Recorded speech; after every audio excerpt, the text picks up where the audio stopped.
तर आपण ही दृश्य पाहतोय। अजित पवार गटाचा हा जाहीरनामा आता प्रसिद्ध केला जातोय। राष्ट्रवादी अजित पवार गटाचा हा जाहीरनामा आता प्रसिद्ध होतोय। राष्ट्रासाठी राष्ट्रवादी असं म्हणत आता या जाहीरनाम्यामध्ये नेमकं काय असणार आहे हे पाहणं महत्त्वाचं ठरणार आहे। लोकसभा निवडणुकीच्या पार्श्वभूमीवर प्रत्येक पक्ष आपला जाहीरनामा प्रसिद्ध करत असतो।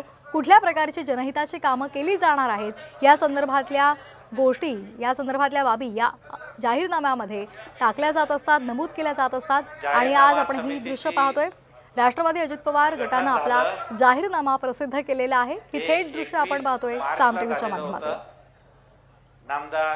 राष्ट्रवादी काँग्रेस अजित पवार गटानं आपला जाहीरनामा हा प्रसिद्ध केलेला आहे। 20 सदस्यांची कमिटी होती।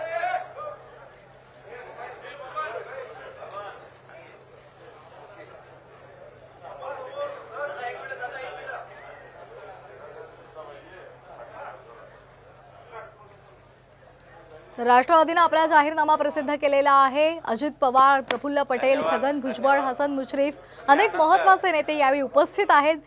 या जाहीरनाम्यामध्ये नेमकं काय आहे हे पाहणं सुद्धा महत्त्वाचं ठरणार आहे। कुठल्या प्रकारची आश्वासनं राष्ट्रवादीकडून जनतेला देण्यात आलेली आहेत हे पाहणं सुद्धा महत्त्वाचं ठरणार आहे।